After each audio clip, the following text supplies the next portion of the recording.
മനുഷ്യർക്കെല്ലാം എന്തോ നേടിയെന്നും എന്തൊക്കെ ഉണ്ടെന്നും ഒക്കെയുള്ള അഹങ്കാരങ്ങളാണ്. മറ്റുള്ളവരെയെല്ലാം വെറും നിസാരരെന്ന് എണ്ണുകയും എടുക്കുകയും ഞങ്ങൾ എന്തൊക്കെയോ നേടിയവരും എന്തൊക്കെ ഉള്ളവരോ എന്തൊക്കെയോ എന്നുള്ള ഒരു രീതിയിൽ അഹങ്കരിക്കുന്നവരാണ് മനുഷ്യരെന്നും മുക്കാലുമുള്ളത്. പക്ഷേ മൂഢാ, നീ അറിയുന്നില്ല. അങ്ങനെ തന്നെ ഞാൻ വിളിക്കാൻ ആഗ്രഹിക്കുന്നു. മൂഢാ, നീ അറിയുന്നില്ല. നിൻ്റെ മരണം അതാരാണെന്ന് പറഞ്ഞാലും എത്ര ഉയർന്നവനായാലും, എത്ര മാളികയിലിരിക്കുന്നവന്, എത്ര കുടില് വഹിക്കുന്ന കുടില് പോലും ഇല്ലാത്തവനായാലും, എത്ര വലിയ പദവികൾ ഉപയോഗിക്കുന്നവരായാലും ഭവിഷ്യവാണികളുണ്ടല്ലോ, മറ്റുള്ളവരുടെ ഭവിഷ്യം പറയുന്നവർ, മറ്റുള്ളവരുടെ ഭാവി പ്രവചിക്കുന്ന കുറേ ആൾക്കാരുണ്ടല്ലോ. അവർക്ക് പോലും അവരുടെ സ്വന്തം ഭവിഷ്യവാണി അറിയില്ല. മറ്റുള്ളവരെ നിങ്ങൾ ഇന്നപ്പോൾ ഇതെന്ന് സംഭവിക്കും, ഇന്നപ്പോൾ ഇത് സംഭവിക്കും, ഇത് പൈസ മേടിച്ചും കൊണ്ട് കുറേ തട്ടിക്കൂട്ടും കാര്യങ്ങളൊക്കെ ആൾക്കാർ ചെയ്യുന്നില്ലേ. പക്ഷേ അവർക്ക് പോലും അറിയത്തില്ല അവരുടെ മരണം, അവരുടെ ഭവിഷ്യം എങ്ങനെയാണ് അവർക്കറിയത്തില്ല. അതായത് 4 കാര്യങ്ങൾ ഒരു മനുഷ്യനും അറിയത്തില്ല. ഒന്ന്, അവൻ്റെ മരണം.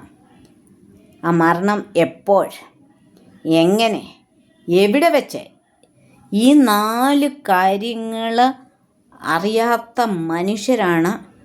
ദൈവം അത് മറച്ചു വെച്ചിരിക്കുകയാണ് മനുഷ്യനിൽ നിന്ന്. അപ്പം ഏത് ഭവിഷ്യവാണികൾക്ക് പോലും അവരുടെ അവസാനം അറിയാൻ വയ്യാത്ത ഈ 4 കാര്യങ്ങൾ അറിയാൻ വയ്യാത്തവരാ.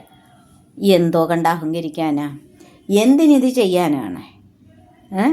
പക്ഷേ മനുഷ്യനെ എന്തുവാ ഇന്ന് മനുഷ്യൻ ഏറ്റവും കൂടുതൽ അതപ്പതിച്ചിരിക്കുന്ന ഒരു സന്ദർഭത്തിൽ കാലത്തിൽ കൂടെയാണ് പോകുന്നത്. എന്താണ്?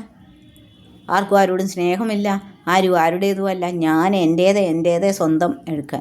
തട്ടിപ്പും വെട്ടിപ്പും വഞ്ചനയും കുതികാല് വെട്ടലും കൊണ്ടാണ് ഇന്ന് മനുഷ്യർ നടക്കുന്നത്. അത് മനുഷ്യ, പിന്നെയും ഞാൻ പറയുന്നു, മൂഢാ എന്ന് തന്നെ ഞാൻ വിളിക്കും. മൂഢാ, നീ അറിയുന്നില്ല. നിന്നോട് കൂടെ ഉള്ളത് നിൻ്റെ മരണമാണ് എപ്പോഴും നിൻ്റെ കൂടെ ഉള്ളത്. ആ മരണത്തിൻ്റെ അത് നിനക്കറിയില്ല. 4 കാര്യങ്ങൾ ഒന്നുകൂടെ പറയുന്നു.